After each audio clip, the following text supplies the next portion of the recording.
You came, a deep, accented voice murmured. My breath quickened in response to the delicate way his hand grazed my skin. His touch was the most potent drug, and I'd do whatever was necessary to experience the bliss only his hands on my flesh could give me. I spun around, my heart catching in my throat. There was something different about the way he looked at me today. Yesterday his eyes were hungry, full of desire. Now it was more prominent, more ravenous, more libidinous.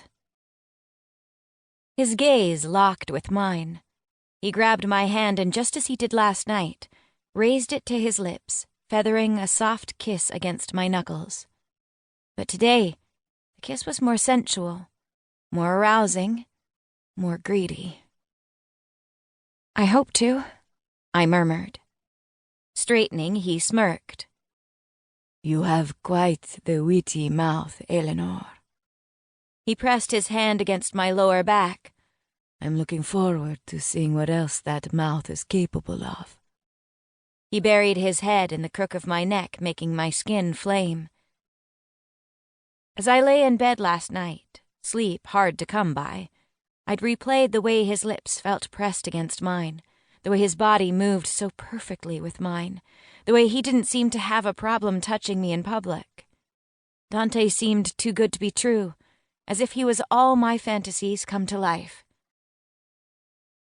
So, I began as he peppered kisses down the line of my neck, my body quivering under his expert touch. How does this work? He paused, his lips lingering on my skin, then pulled back. What do you mean? Should we go back to my hotel, or... I looked down, biting my lower lip.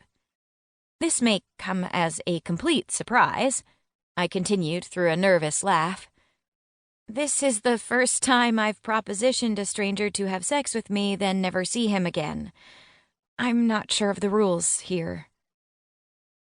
And you think I've done this sort of thing before? He lifted a brow. I didn't say that. Would you think any less of me if I had? I am in no position to judge anyone else. Very well.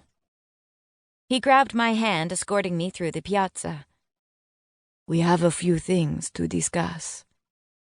I told you I don't have any expectations, so why don't we just get on with it already?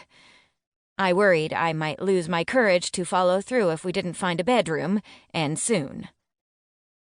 I'd still prefer we go over a few things first. I pinched my lips together, giving him a look of irritation and annoyance. Don't fret, Eleanor. He stopped in his tracks and enclosed me in his muscular arms. It's to your advantage, he murmured, his voice husky. To make sure every single one of your cravings is satisfied. To make sure you feel things you never thought possible. To make sure you experience everything you've imagined. My eyes fluttered into the back of my head, my body eager for his touch on every inch of me. Even then, I doubted it would be enough. If the whole chef thing doesn't work out, you'd make a damn good gigolo. He laughed and stepped back, smiling a wicked smile. Good to know. Shall we talk over some tea? He gestured toward a tea room a few feet in front of us. Sighing, I reluctantly nodded, and Dante steered me toward the building. He opened the glass door and permitted me to enter ahead of him. I felt like I had just left the mystery and romance of Rome for 19th century London. The tea room was decorated in traditional Victorian with a modern flair. Lace cloths covered the tables. Velvet tapestries draped the windows. Crystal chandeliers hung overhead.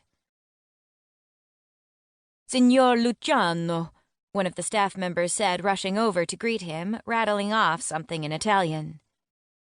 In inglese, per favore. He interrupted, gesturing toward me. Si, si. The man looked at me, smiling, then back at Dante. We didn't know you'd be coming today, he corrected with a heavy accent. I didn't either.